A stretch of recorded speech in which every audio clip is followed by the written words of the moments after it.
Hello and welcome to my install guide for the Dark Souls 3 overhaul mod, Cinders.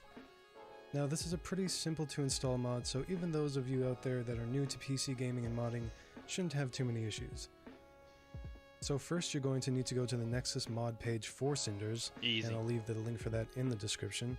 And then you're wanting to head over to Files, and that's where you're going to be downloading the mod. Click on Manual Download. If you have a premium Nexus mods account, you can use fast, otherwise you're going to have to use slow. And if you do have to use slow, it will take a few minutes. So after it's completely downloaded, you're going to go to wherever it... Whoa! Saying 2 days?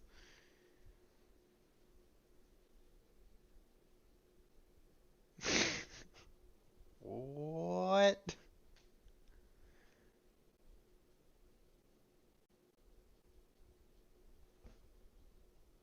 Oh, it's because some other shit's downloading.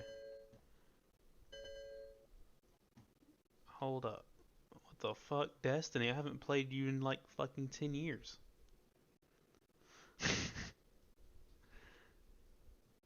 That was scary. You know, hopefully it doesn't actually take another 2 days.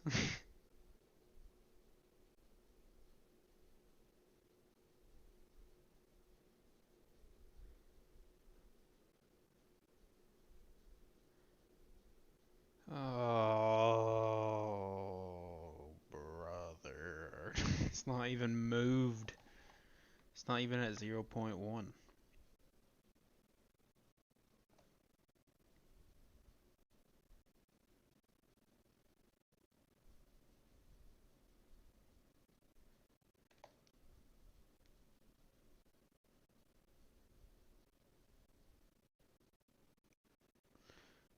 I'm gonna have to download this all. Okay, so mission aborted for now. Pause. I think the best thing to do here is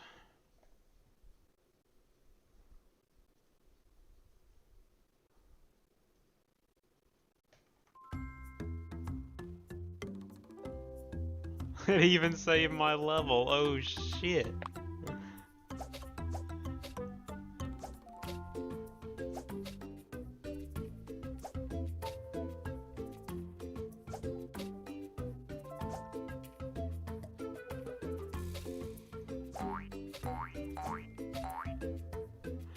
Look at me go, bro. Oh, shit.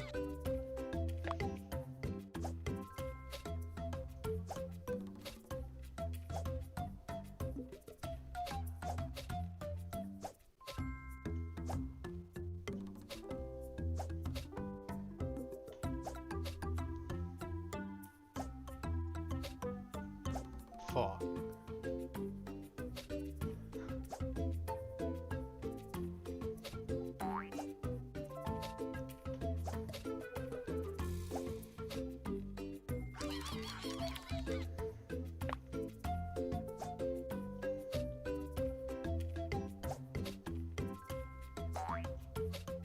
That can work.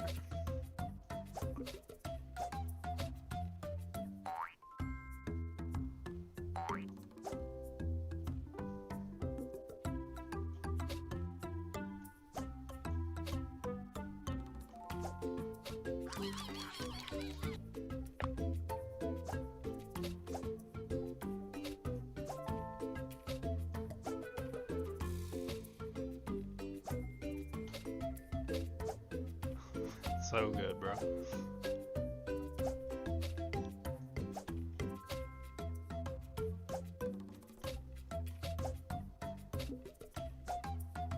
Imagine if I don't make this.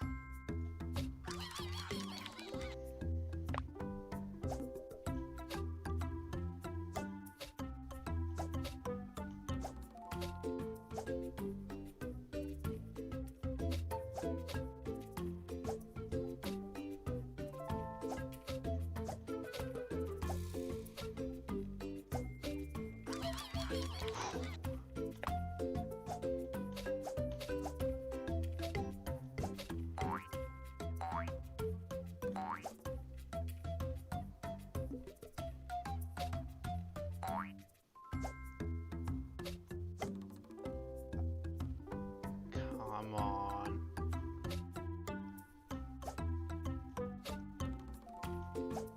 Oh, fuck.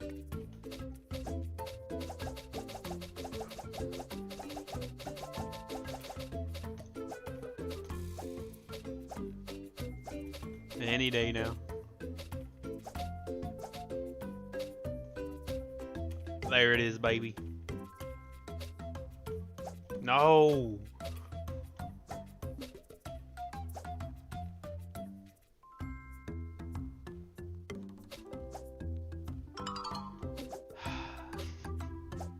Oh, jeez.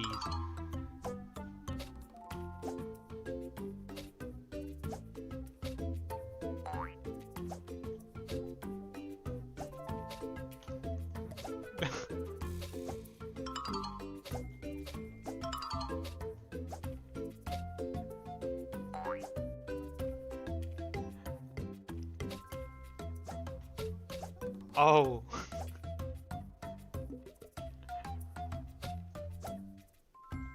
I ain't gonna, nope. I knew it, dude. That's so sad.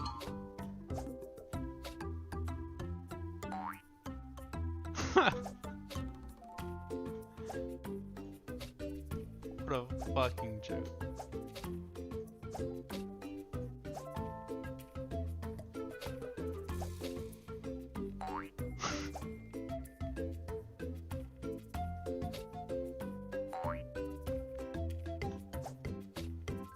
Finally, dude. Maybe not.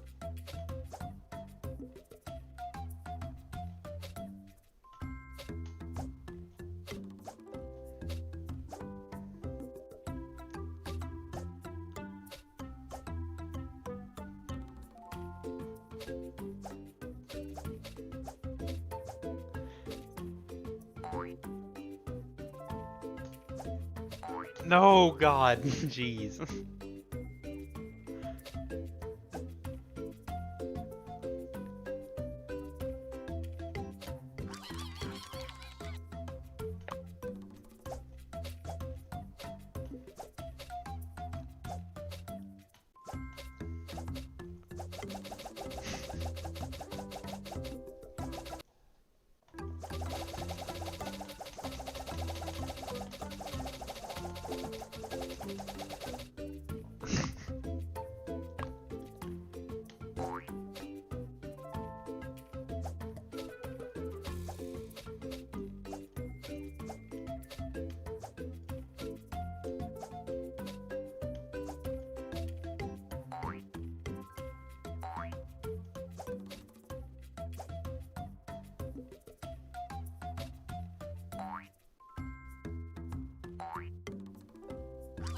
There it is.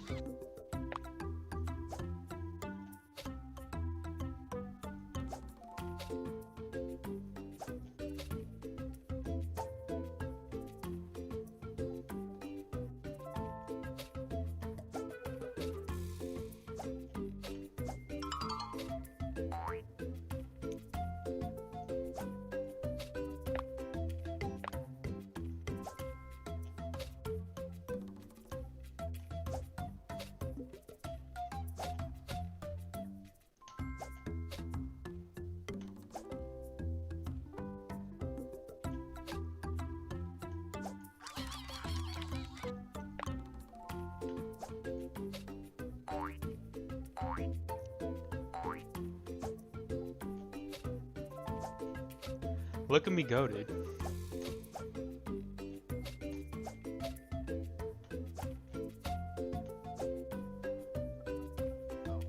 LOL.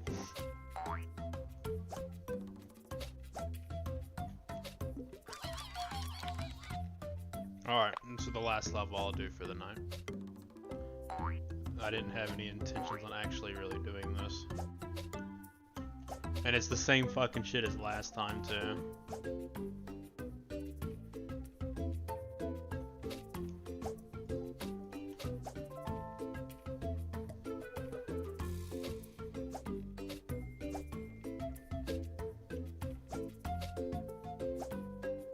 Oh, God.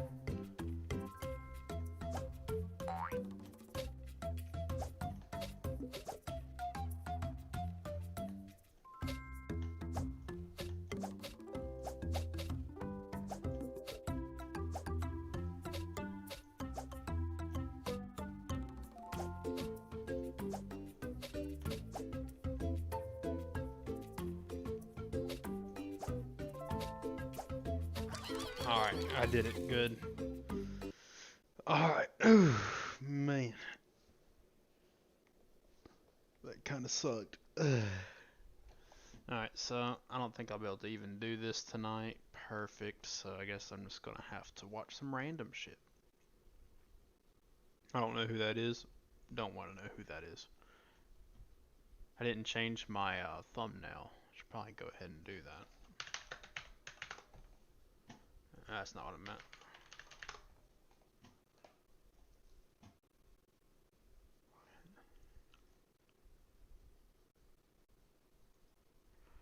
This is about accurate. Go ahead and save that. And then go over to my other screen.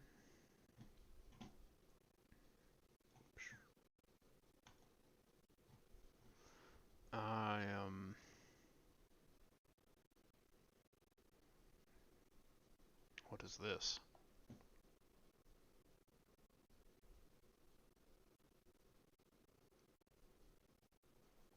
Why is there never any volume to these things?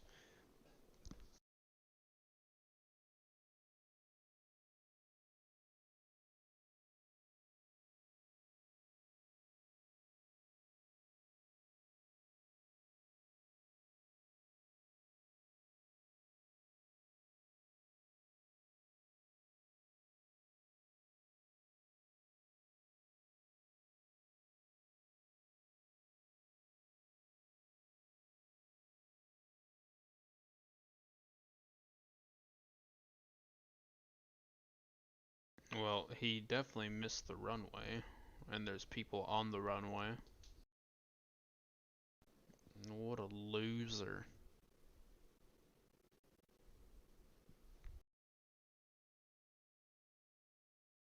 Well, I guess I shouldn't really call them losers.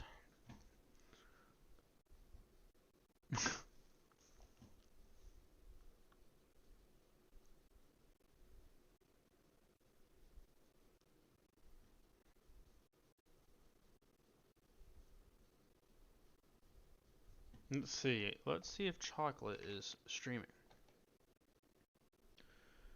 No, he's not.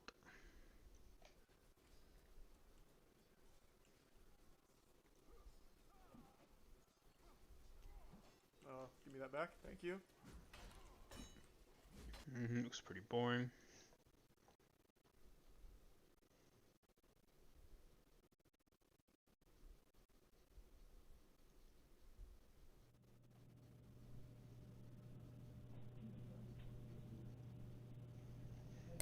This is 26-year-old Dawson McGee, sitting in a police interrogation room in the early hours of a Tuesday morning. The Monday night before, he stabbed his own mother to death for asking him to move out of the house and get a job.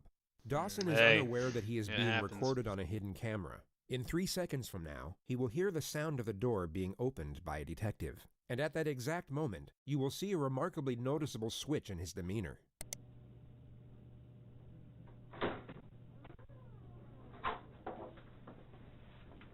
So, like, That's something I want to talk to you about. did he not know about the camera? I want to talk to you about what happened to your mom. What happened to my mom? Well, you tell me. People called me and said something happened at home to Mom. They were very bad. Mm-hmm. What would happen to my mom? Well, that's what I'm asking you. I was waiting for my brother and sister to tell me. Okay. Well, so, was your sister home this weekend? Wait, I'm supposed to have... I'd like one. But, I mean, we'd like to talk to you. Ask for an attorney? Yeah. The judge deemed him fit to stand trial. A jury then found him legally sane, and he was sentenced to life in prison for the murder of his mother, all of which was in spite of a continuous charade of mental illness similar to the one you see here. Dawson clearly believed that his passage through the legal system would somehow be easier if he were presumed insane, which is a naive yet somewhat common misconception that many suspects make when facing serious charges. They have this notion that a plea of insanity would either lower the severity of their punishment or liberate them from it altogether. That instead of being sent to prison, they would simply be released back into society, perhaps with a free psychotherapeutic program to attend on the weekends.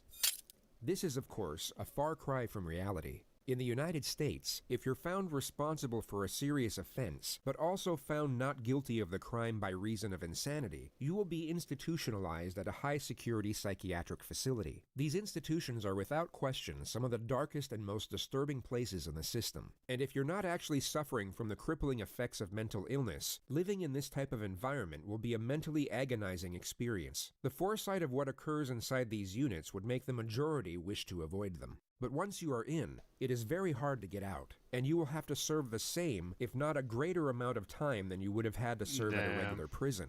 So to put it briefly, if you commit a serious offense and then pretend to be crazy in order to get away with it, your life from that point forward will be an extremely dark and uncomfortable existence whether you manage to fool the system or not. But there is one benefit, which is the elimination of capital punishment. The United States cannot execute someone deemed insane during the time of their offense, where he shot him twice in the head. He then attempted to hitchhike to Canada because I was planning to take him out into the country and kill him. Okay. Did he say anything? He panicked, wanted to pull out his phone. I yanked the phone out of his hand, and then he panicked some more. Kept telling me not to kill him. To make him feel more comfortable, I unloaded the clip, unloaded the bullet from the chamber, handed them over to him, and that eased his nerves a little. Then I pulled a second clip out of my pocket and set it on my lap. And so you're driving east, and so I guess at some point, did you decide now was the time? Yes, sir. Okay, and what happened? I loaded the gun quickly, chambered the round quickly, shot once, missed, Dude. shot a second time, hit, jumped out of the car. At least he's honest, I guess, right? So it was rather slow. Ran around the hood of the car, and of course it was slow when he wasn't purposefully driving. Tried to pull him out, couldn't get him out until he already had hit the tree. Pulled him out there, dumped him into the, before I dumped him into the ditch, I heard him gurgling. I'm not sure if that was a physiological or physical process after What that. a fucking genius over here. What happened? I thought that he might have still lived through that somehow, because he was gurgling, so I shot him again and then shoved him down in the ditch. He makes a half-hearted attempt to conceal the body with a handful of leaves and a stick. He then walks in the direction of the highway. Did you get back on the highway? Yes, sir. And which way did you go? North, sir. And what were your intentions? You were walking north. Canada, sir. You was going to Canada? Yes, sir. Okay. He states that his plan was to escape into Canada, but he had nothing to escape with, not even a passport. I Yep. tried hitchhiking most of the way because the only way this was going to work, factoring in my belief that y'all found a crime scene, is if someone were to give me a ride there and then. And then whenever your patrol car was pulling up behind me, I didn't know it was a patrol car. I stuck my thumb out and he was there for the rest. Jerry, I want to ask you just point blank, because, I mean, you sat here and confessed to, Pretty much everything. in my mind, and I think you might agree with me, just cold-bloodedly killed a young man tonight. Yes, sir. Or last night. Have you ever killed anybody else? No, sir. You will now see the detective attempt to establish a motive for the crime. I guess I'm having a hard time understanding what you got out of it. Can you help me? I don't really get anything out of it. Do you feel any remorse? I'm sad that I got caught so quickly. Tell me why I should believe you that there just was going to be one person that was going to suffer from your consequences of killing. You have no reason to believe me, sir. I guess I'm just still having a real hard time understanding Smart. why. The detective fails to establish a solid motive for a further 2 minutes. The discussion eventually lands on the victim's long-term girlfriend. You don't think she's going to be upset, heartbroken? I think she will be, sir. How does that make you feel? No different, sir. Damn. I think you've been honest with me. I think you've told me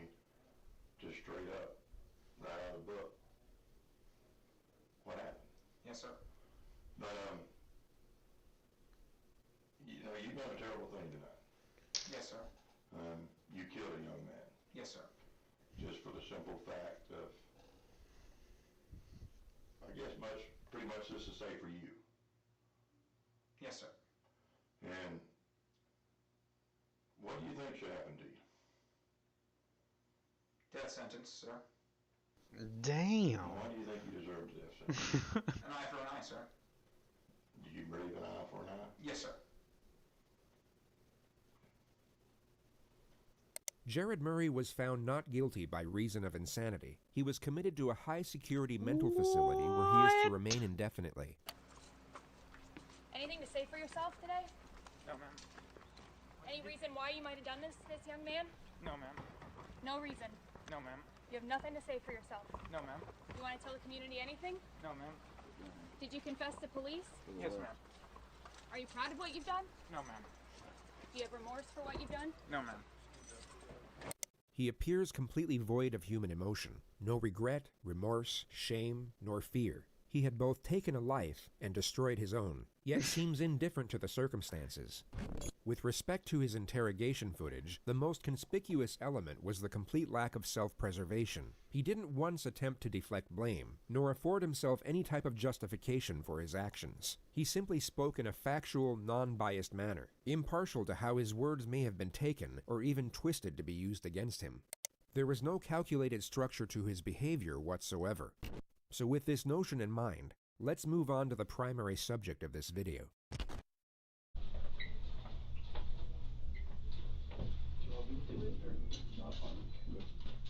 Go there a minute, have a seat on the bar chair, alright?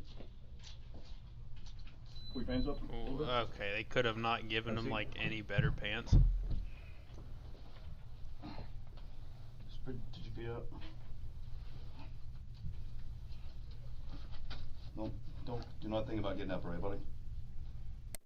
This is 19-year-old Nicholas Cruz, who 3 hours and 55 minutes prior to this moment murdered 17 people at his former high school in Parkland, Florida. Among the dead were 3 teachers and 14 students, the majority of whom were 14 years old. A further 17 students were seriously wounded during the massacre. The gunman dropped his rifle 7 minutes into the rampage and then blended in with the crowd as he ran out of the building. He was at large for 1 hour and 20 minutes, during which time he stopped off at a Subway and then a McDonald's, where he sat down and casually spoke to one of the victim's brothers. The student was unaware that his older sister had just been shot through the chest by the man sitting across the table. The description of the shooter was transmitted by police over the radio, which led to an officer identifying and arresting him on a street just 2 miles away from the school. He was taken to the nearest hospital and examined by a doctor for roughly 1 hour and 45 minutes. He was medically cleared and then transferred to the local sheriff's office where he was subjected to interrogation. Oh, they did. Okay, so this video like literally right after the. Up, right, buddy?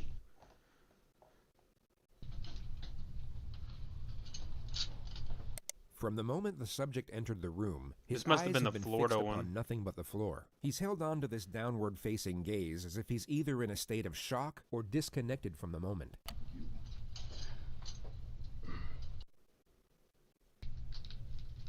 I feel like I remember this because of the color of the police uniform.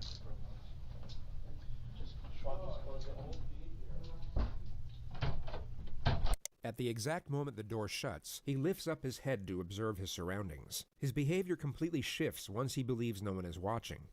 If we look at his demeanor a moment earlier, we can see the contrast. He went from being detached to alert. His behavior changed as the environment changed, which is a recurring theme throughout this interrogation. It shows us that his mind isn't wandering off during these moments of apparent disconnection. He is in fact fully present and very aware of what's going on around him. As he looks up, his eyes immediately lock onto the camera. He now knows he is still being watched, and his following gestures will resemble that of someone with suicidal tendencies.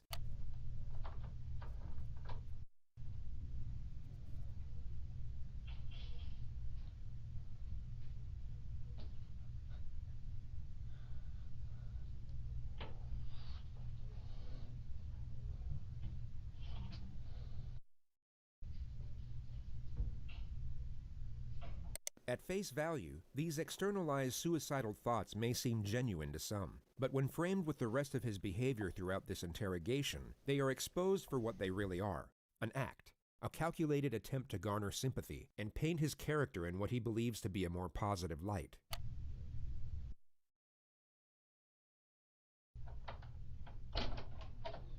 All right, how you doing, Nick?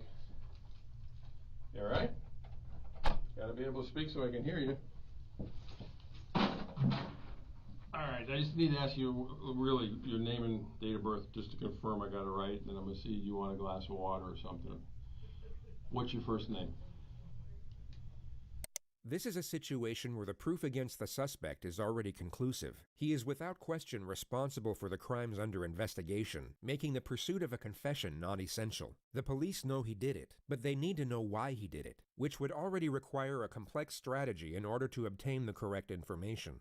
But the suspect's first recorded statements upon his arrest have now made the procedure considerably more difficult. What's going on today, bro? The demons, man. Demons? Voices. Yeah, no problem. Voices. Voices and demons? Where's the voices? What happened? Shut up. Just be quiet, man. Shut up. Demons, man. Voices. These two words have now forged the primary stratagem of his own interrogation, which is to cut through deception under the guise of supportive examination. The questions will be designed to lock him into a specific narrative about his alleged psychosis, while simultaneously giving him the impression that his responses are for his own benefit. Anything he says now can be used to refute any amendments he might come up with at a later stage. We all know that after this interrogation, he will have significantly more time to think, study, and even seek guidance from professionals about how the legal system interconnects with mental illness. Yet the majority of this forthcoming knowledge could be useless to him depending on what he says during these moments. The more details he gives away, the less options he will have for his defense later on. But pursuing this objective is complicated, as there are two very common scenarios for when this type of suspect gets interrogated. And just to be entirely clear, by this type of suspect, we mean someone who is 1. Pretending to be insane, and 2. Not fooling anyone.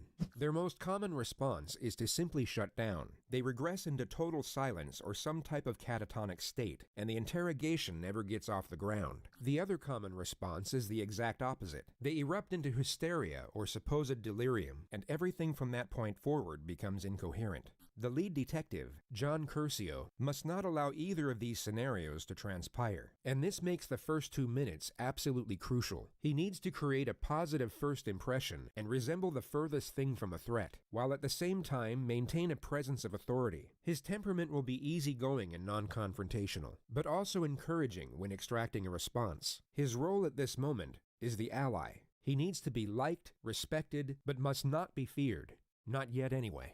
Going off the suspect's initial demeanor, the detective will know that he is far more likely to regress into a state of silence at this opening stage, and if he can prevent that from happening within the first 2 minutes, he is over the first obstacle. All right, how you doing, Nick? I just need to ask you really your name and date of birth just to confirm I got it right, and then I'm gonna see you want a glass of water or something. What's your first name? Come on, Nick. Huh? Spell it for me. Okay. Come on, I'm old. You gotta talk so I can hear you. N-I-K. O. L. Okay. A-S. And what's your middle name? Come on, man, speak so I can hear you. Jacob. Jacob. J-A-C. What's your date of birth? Okay, you need to relax, because I'm the last detective or policeman you're going to have to talk to. So right off the bat, that should be somewhat comforting to you to know that I'm the last guy you got to talk to. But the thing about it is, look at me. I got to be able to hear you. Okay? So all I want to do is get basic information from you, and then we'll get into the, whether you want a glass of water, all that stuff. What's your date of birth? 09. January? 09.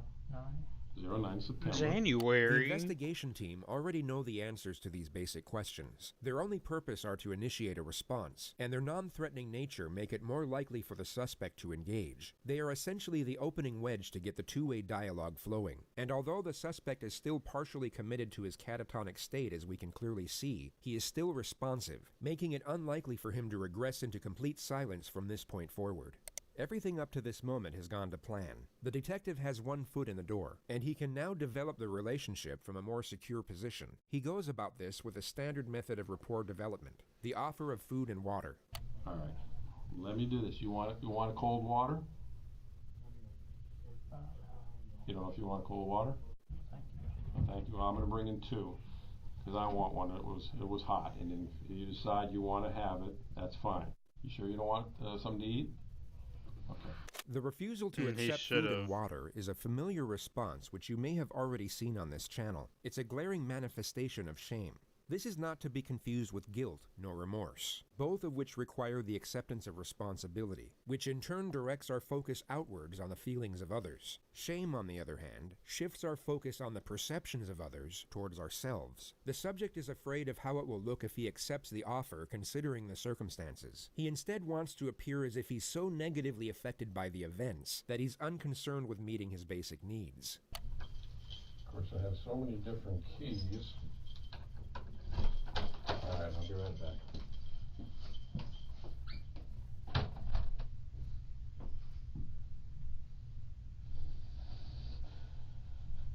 Once again, his demeanor abruptly switches when the detective leaves the room. With his head buried in his hands, it's anyone's guess as to what is going through his mind at this moment. But what you are about to see next is extremely revealing.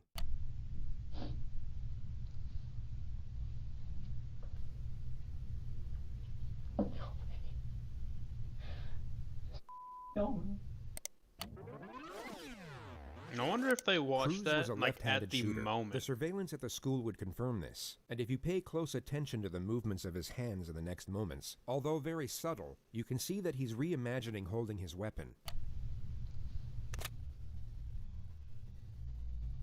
But what's more telling is how his demeanor abruptly stops and then completely switches right before he looks in the direction of the camera. He goes from holding a rifle and beginning to smirk, to then pretending to cry and reverting back to his suicidal mannerisms. This all occurs in under 4 seconds.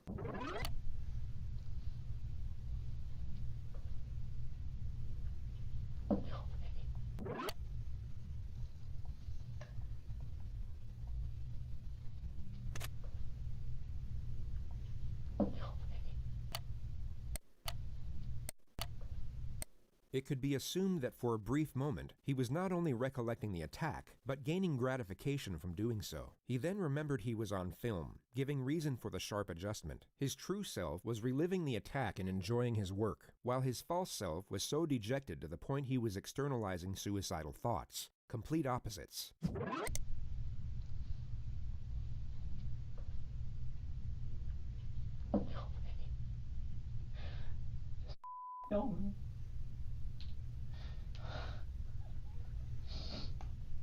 His next calculated charade is one of self-harm. He first bites himself without drawing blood, or leaving any marks that were visible in his jail intake photographs.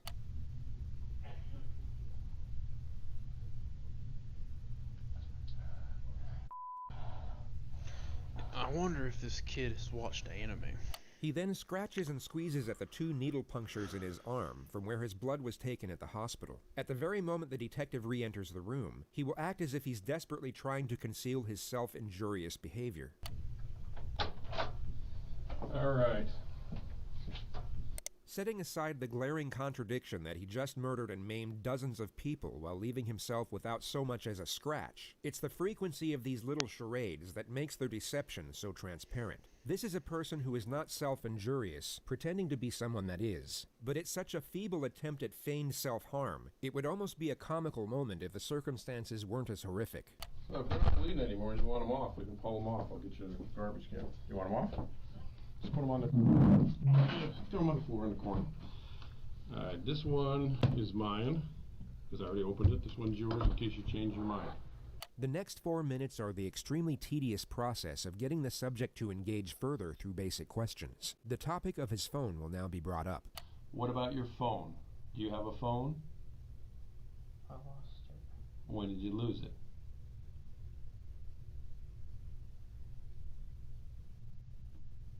Today.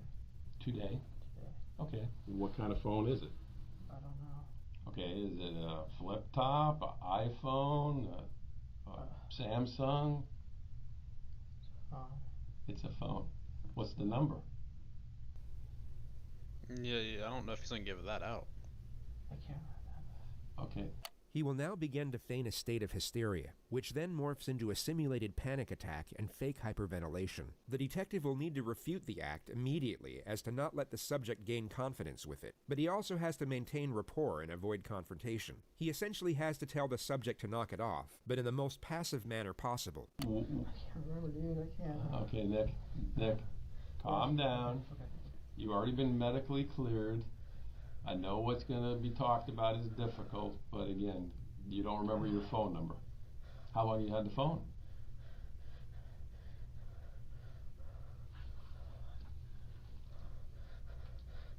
How long have you had the phone? Nick, the doctor's already looked at you. Okay. Okay, you're fine. You're not having any problems at the moment, and you're perfectly fine.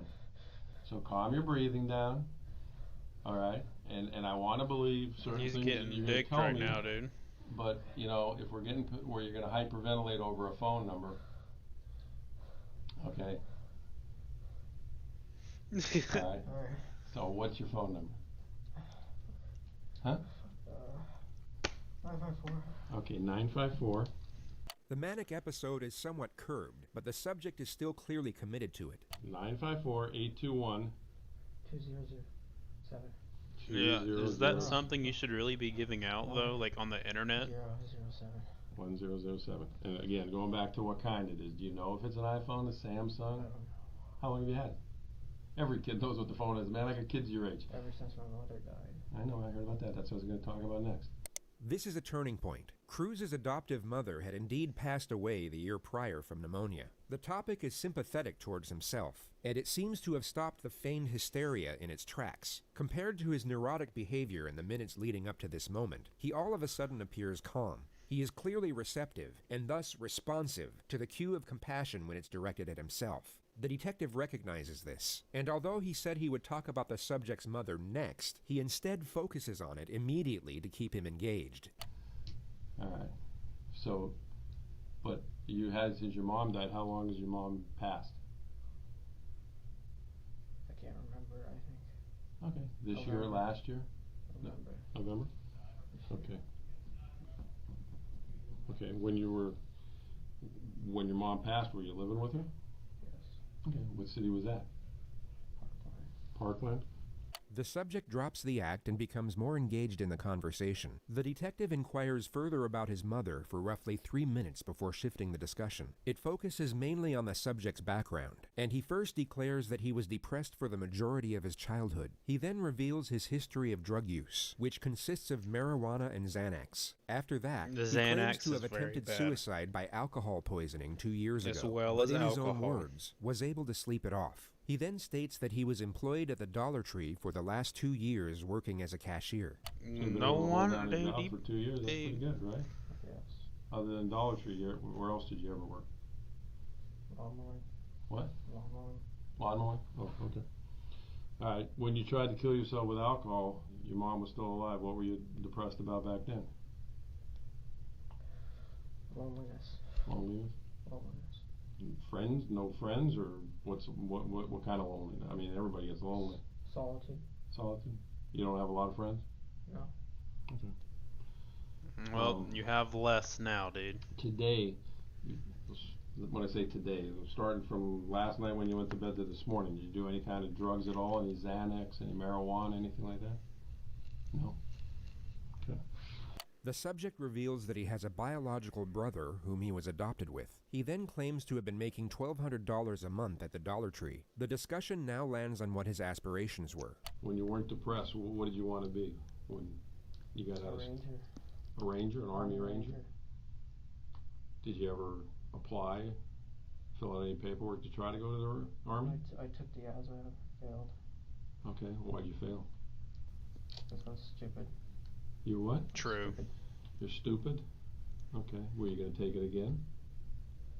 I was afraid to take it. Okay, but you had aspirations to do something with your life. You wanted to be that's a hell of a thing to want to be an Army Ranger. The discussion moves on to the subject's gun collection, which continues for roughly 4.5 minutes. The attack on the school is yet to be mentioned, but the last gun to now be discussed was his choice of weapon to commit the massacre. What made you choose out of all the guns to want to buy an AR-15? Cool looking. Cool looking? Okay.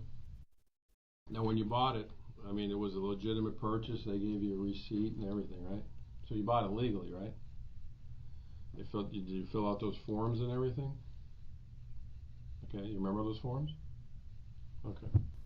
The detective now shifts the topic onto his former high school, the same place he carried out the attack.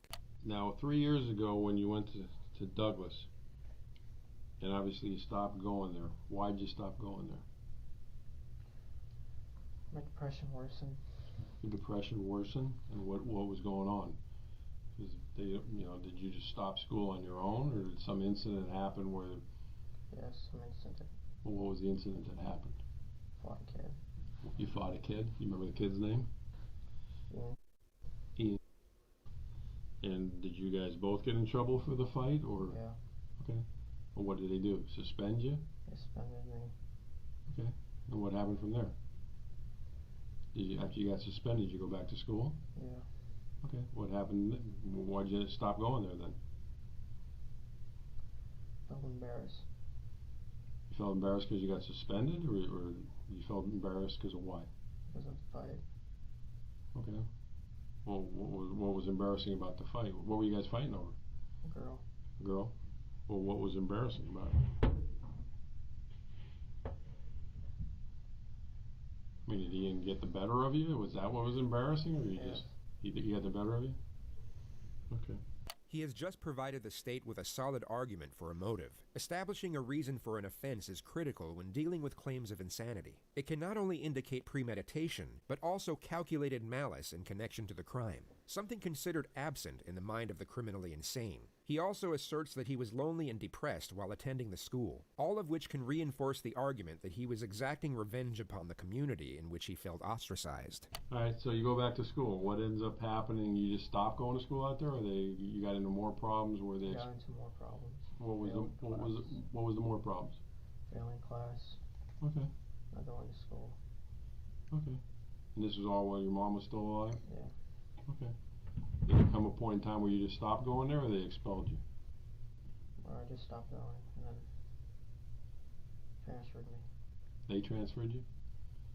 When they transferred you, was that upsetting to you? Yeah. Okay.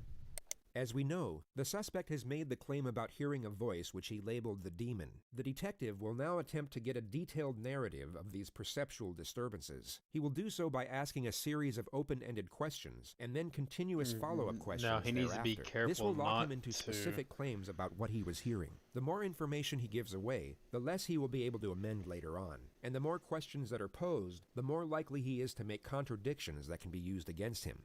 The suspect believes this is some type of clinical evaluation for the sake of his own well-being, and this misconception will become glaringly apparent later on. He, at this moment, is oblivious to the fact he is giving information away that will be used to cut through his own defense in years to come.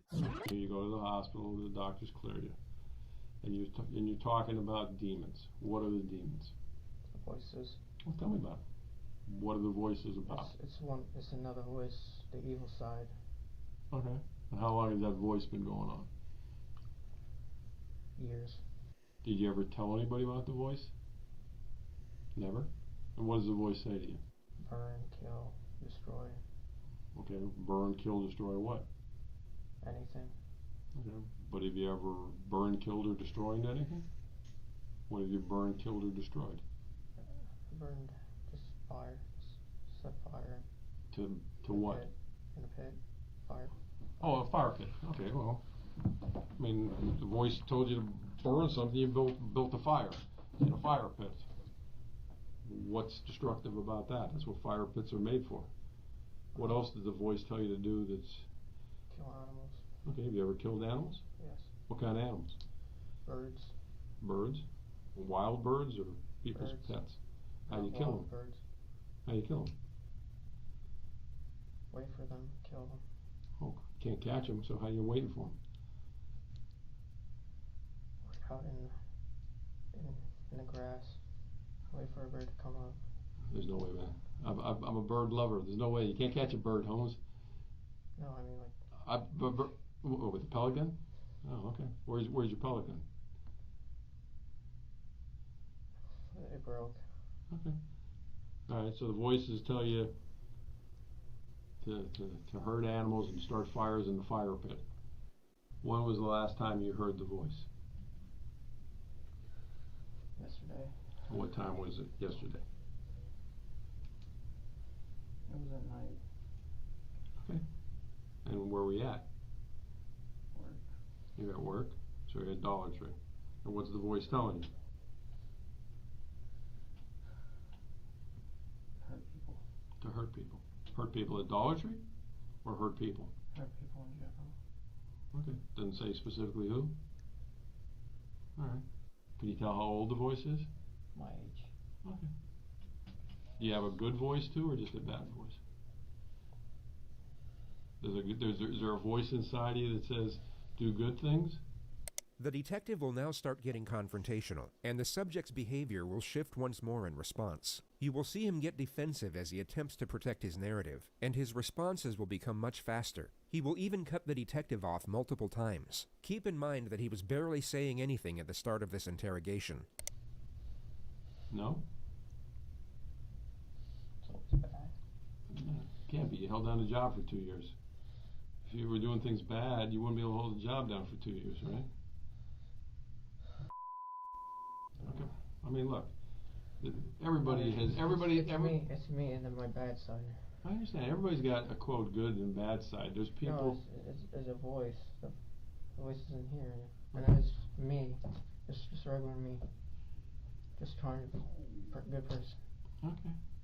Set aside his contradicting behavior for a moment and focus solely on his storyline. In his ideal scenario, we are to believe that he was battling these supposed voices and, in his own words, trying to be a good person. Yet he was unable to reveal or seek help for this internal struggle until the very moment of his arrest. It was quite literally the second he was confronted with his comeuppance that his supposed demons came to light. Now that he is in custody, with the atrocities already committed, he is somehow able to maintain control over the force that was previously keeping him silent. But a deleted video that would later be extracted from his phone would tell a very different story. Hello, my name is Nick, and I'm going to be the next school shooter of 2018. Not cool, dude. My goal is at least 20 people with an AR-15 and a couple tracer rounds. I think I can get done. Location is Stone Douglas in Parkland, Florida. It's going to be a big event. And when you see me on the news, you'll all know who I am. There are no signs That of is true, perceptual though. disturbances. There is no anguish, doubt, hesitation, or uncertainty when announcing his intentions. By his own narrative, he claims to have continuously fought against the evil intentions of the voice. Yet from a visual standpoint, there is no conflict in this video whatsoever. It's me and then my bad side. I understand. Everybody's got a quote good and bad side. There's people. No, it's a voice. The voice isn't here, and it's me, just trying to be a good person. Okay.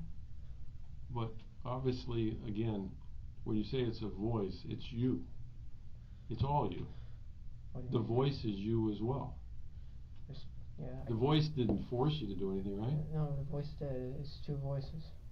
There's one half that's the good and then the bad. Yeah. His rapidly interchanging behavior has now gone from catatonic to manic to hallucinatory to now highly attentive and cautious. Okay, well, the voice tells me to go to lunch and not pay for my meal, but I pay for my meal because I know that's the right thing to do, right? Okay, let's talk about it, because the voice didn't tell you to take Uber, right? Yes, it did. It did? Yes. The voice said take Uber. Did the voice is in me. You're the voice. No, in here. Okay, it's in your head. Yes. What is it? A male voice or a female voice? Male. Male.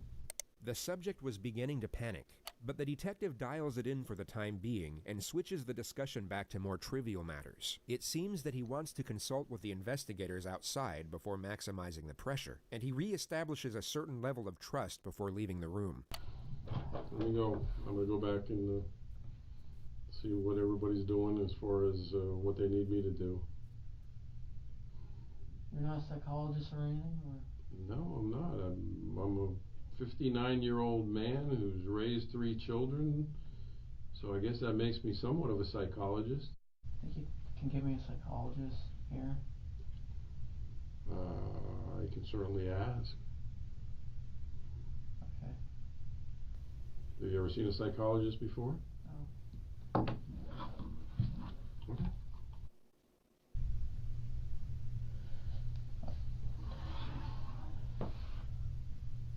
The subject scratches his arm for another 2 minutes. He then switches to a hallucinatory state and appears to be seeing things in the room.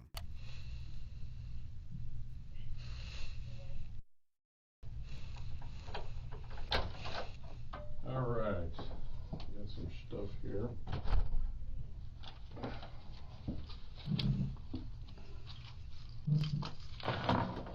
The detective will once more dismiss the act by pretending to not see it. He will then pose a question to the subject, and the charade will cease immediately. What do you do with the water? Well, you put it back over here. You definitely don't want the water, huh?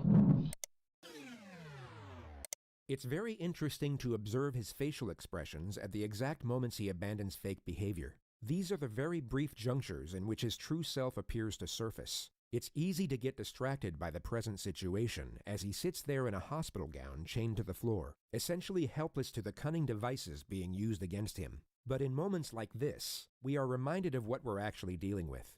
A very short time ago, he was not helpless at all. He was the one preying on the helpless, offering them none of the sympathy nor mercy of which he is now trying to garner for himself. All right, the schools or the psychologist you want to talk to.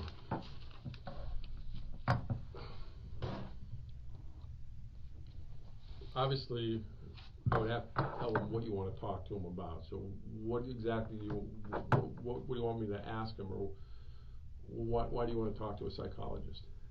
Find out what's wrong with me. Well, what do you think's wrong with you? I don't know. The detective in this next segment will attain further information about the supposed voices, only he will no longer have to tread carefully in order to maintain a friendly connection. He will still secure useful information, but also get confrontation. There's a lot of like pleases. The risk of frightening the suspect to the point where it stops the interrogation is no longer a concern. When you hear the voices, are the voices like outside your head or inside your head when you hear them? Inside. Okay, so it's not like you don't hear a voice from that corner talking to you. It's inside your head. And is it always the same voice, or is it only one voice? One voice, same. And you said it's a man's voice? That's yeah. Yes. Does it sound like anybody you've ever met? Anybody you ever seen on TV? Can you tell like by an accent? Is it what kind of? Is it an old man, young man, white man, Young black? man. Young man? About the same age as you think? But it's only one voice you ever hear, right? Yes. Do you hear the voice when you're in bed at night sleeping? Yes. Do you ever see anything with the voice? Like yeah, like, you know, some people say, oh, I see a person sitting in the corner. You don't see anybody sitting over there, do you? It's just me and you, right? All right. Do you always obey what the voice tells you to do? I try not to. Okay. Well, how many on any given week? How many times do you think you hear the voice? All the time? Once every day. Once every day? Morning, afternoon, night? Always the same time? Usually in the afternoon. About what time? Okay, dude, that's too specific. 11 to 12. Why do you think it's those hours? I don't know. It's always around lunchtime? Now you talked about demons, and then you talk about the voice. Yeah, that's the demon. The voice is the demon. The voice is the demon. So there's not the two. person, whoever it is. Does it have a name? No name. Does it ever say, hey, my name's Nick,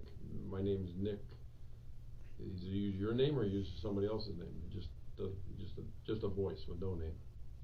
Just a voice with no name telling me what to do.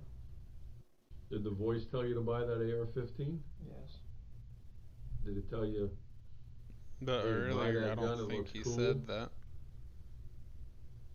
Did the AR-15 get picked out because it was similar to the gun that an Army Ranger would carry? No, it was because of the voice. What do you think if you didn't buy it, if you say, hey, I ain't buying these guns, it's too expensive, what do you think the voice would have done to you? Did you stop talking to you? No, tell me to hurt myself.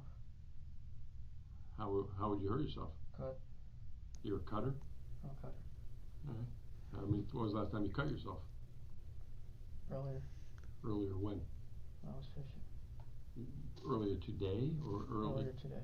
Where were you fishing at today? At a lake. Okay. Before the school shooting? Yes. What did you cut yourself with? Knife. Those little scratches on your arms? Let me look at them. Come on, man. I get worse scratches weeding my flower bed than that. You weren't trying to hurt yourself.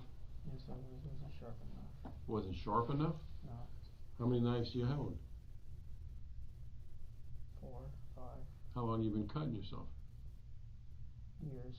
Years? You ever cut yourself where you had to go to the hospital and get stitches?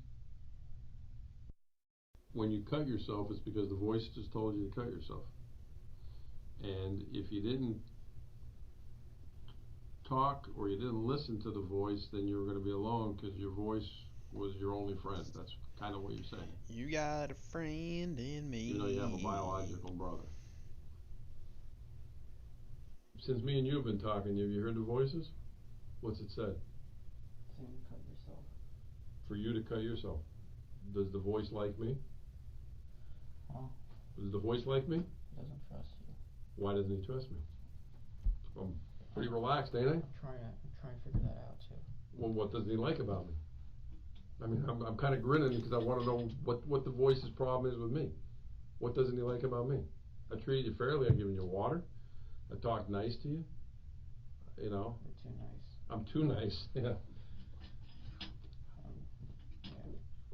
How many times has the voice talked to you while we've been in the room here together? A lot. Has the voice said jump out of the chair and do anything bad to that policeman?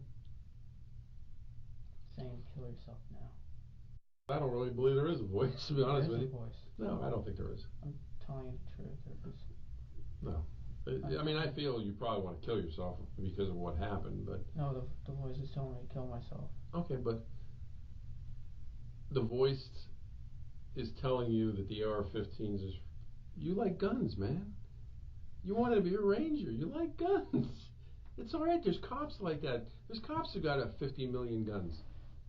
You didn't buy guns because the voice said, hey, today I like Mossbergs, tomorrow I like AR-15s. You like guns.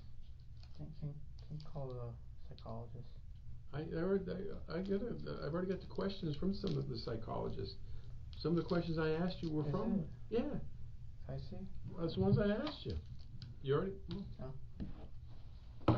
The questions were obviously from the investigation team and not a psychologist, but the suspect doesn't know this, and it's fascinating to observe his reaction when he sees the questions are not sympathetic in nature. He perhaps thought a psychotherapist would be asking him about his feelings and affording him some type of reassurance after he committed mass murder, and he becomes very unsettled once he realizes the procedure won't be quite as sympathetic. Voices, are the inside or outside of your head? What do the voices say? These are all questions I asked you. How many voices? You said one. Whose voice do you think it was? You didn't know. What's wrong with me?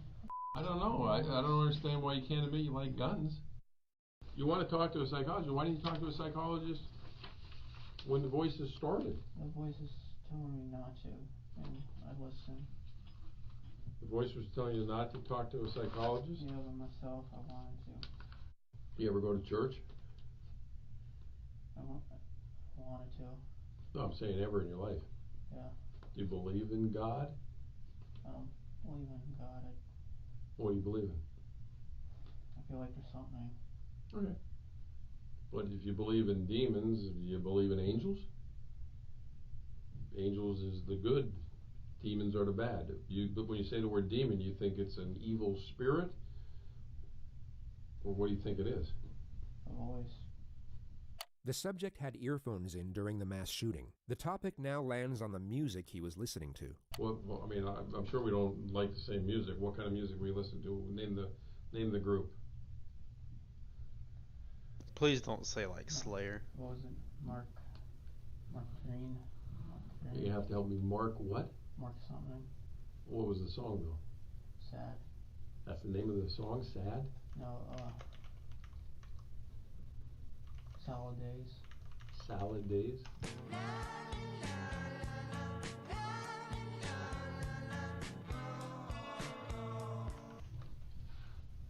Hold on 1 second. What else? Oh, you listen to more than one song? What other song you listen to? Just a lot of sad songs. Alright. Did you pick the music yourself? Or did the demon pick the music? Demon, and then myself partially. Alright, which ones did you pick? The sad ones. Which ones did he pick? The evil ones. The evil ones. Give me an evil one compared to a sad one. You already gave me a sad one. What's an evil one? Panzermensch. What? Panzermensch. Panzermensch. What the fuck? And what does that say?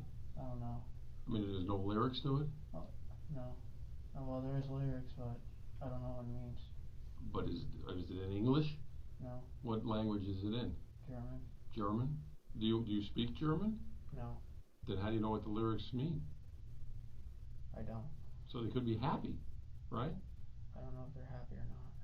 Well, again, you don't because you can't speak it. The demon chose it. I didn't choose. But you have one. How long do you think you had them on your playlist? A long time. Okay, so you listen to them a lot of times? So you had a playlist of music that the demon helped you pick out, but you picked out some of them.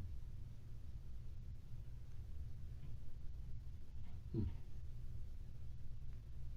just having a tough time understanding this demon thing. I know. Nobody understands. Well, the Xanax you were talking to me about earlier, where'd you get the Xanax? On the street or? On the streets. So you used to buy that? Other than Xanax and marijuana, what other drugs you never tried? Vodka? PCP? Cocaine? Heroin? No. Okay, Xanax, how many of those did you take when you used to take them? 5. Okay, 5. What side bar? How big? What color was it? Half, sometimes full. Okay, what color? They all white. White. All right, but that was off the street. Did they help you sleep? It made me drowsy. Okay. Did it make the demon go away? Yeah. When was the last time you think you did Xanax? A long time. So if the Xanax helps you get the demons away, marijuana does it better. Marijuana does better? When was the last time you smoked marijuana? That's right, man. Marijuana is a wonderful thing. Last week? If you're making $1,200 a week, why didn't you smoke marijuana every day to get rid of the demon? Illegal. Yep. It's illegal? I knew it. It's illegal. It was illegal whether you do it once a week or once every 5 minutes. I knew it. So why didn't you choose to get rid of the demon by doing it? I called it. Anytime you heard the demon, just light up a blunt. I mean, you had the money, man. Because I knew it was illegal and I didn't want to do wrong, but he wanted to do wrong. Okay. So the demon wanted you to do wrong, but then your good side didn't want to do wrong by smoking marijuana? This is stupid. You know, it made him go away. Huh. Well, I don't know why you didn't tell the doctor then you had anxiety problems and marijuana and Xanax cured your anxiety and made the demons go away. It seemed like an easy fix, man. If that's true.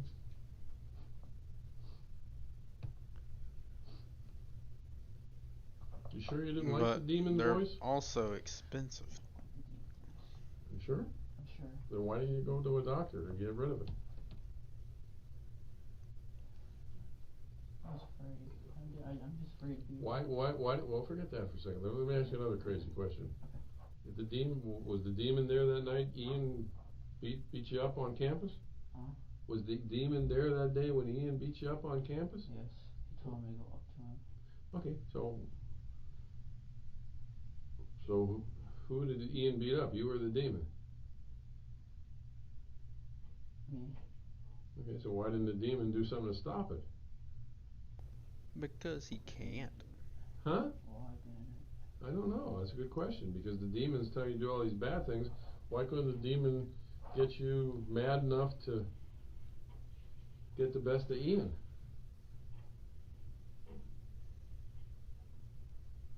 I mean, I don't know. I don't know either. It doesn't make any sense. I don't know. Why? Why?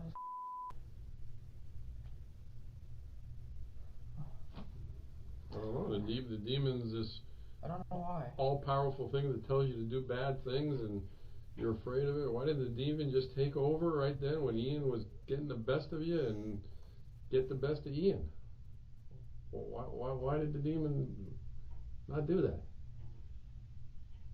Why do you think? Trying to figure it out. I don't know. I can't figure it out either, because I don't think the demon exists. I think. I don't think it exists. No, like. I think that them. Go ahead, bud. Am I able to like think to myself about it? Yeah, sure. That's all I'm asking. Hey, you can think all you want. I'm just. No, I'm just thinking about the demon. All right. Well, you want me? I'll leave you to think for a while, and I'll come back and talk to you. I personally, I think you're using the demon as an excuse. I'm not. I promise. You could stop the demon. They didn't need to put the exclamation mark there. That's kind of a big thing. By getting a prescription for Xanax. You could have stopped the demon by illegally doing marijuana, which you were doing anyway. You could have stopped the demon by doing Xanax illegally, which you were doing anyway. You could have stopped the demon anytime you want. You didn't want to stop the demon.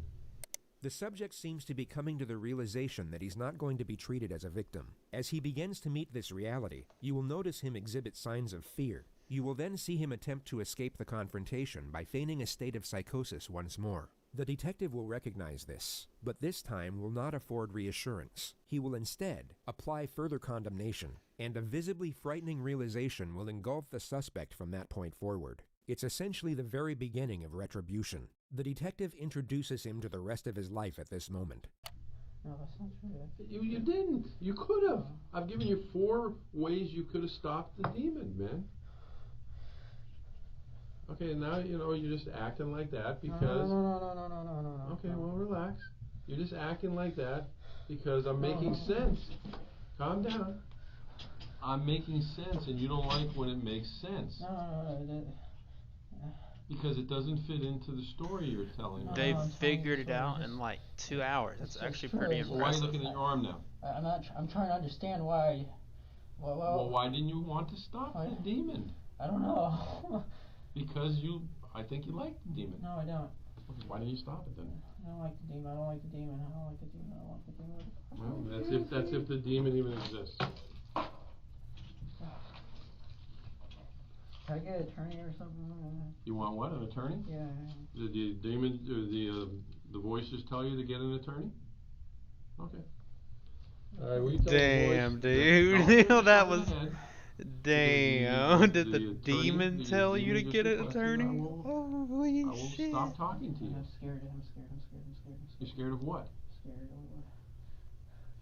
Holy fuck, dude. What? Why wouldn't you protect me, man? I don't know. Why wouldn't you protect me? All right. Well, again, your demon wants an attorney. Does the demon know an attorney? Any name in particular? Okay. All right. Well, just relax. You're done talking to me. Holy fuck, bro. I grabbed the wrong key.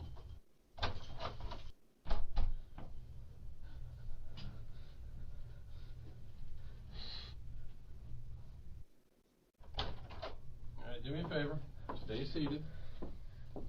Put your hands, kind of sit forward in your chair. I'm going to put handcuffs behind you. Since you keep talking about hurting yourself. Hold on. Put your hand behind your back. No, not behind the chair. Behind your back. I don't want to make you that uncomfortable. Why don't you want me to hurt myself? Because what did the demon say about me? I'm a nice guy. Dude, this cop's toying with this dude.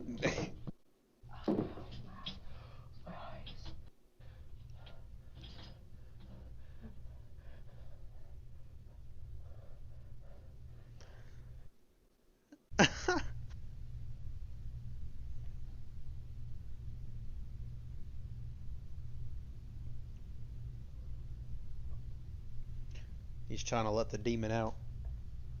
Nicholas Cruz was taken to the Broward County Jail, where he remains in isolation to this day. His trial date is yet to be scheduled. The 20-year-old has been held without bond since last year's mass shooting that left 17 people dead. His attorney said he would plead guilty in exchange for a life sentence, but prosecutors rejected that offer and are seeking the death penalty. Damn. Crazy. Alright, well I think that'll be the end of the stream, boys. I'm going to try to download this. And, Kuno. I believe I'm available anytime after right now to watch, some anime Uwu time.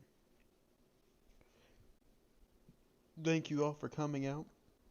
I know that this was a short one, but it was short by design. Alrighty, I will see you momentarily. Peace.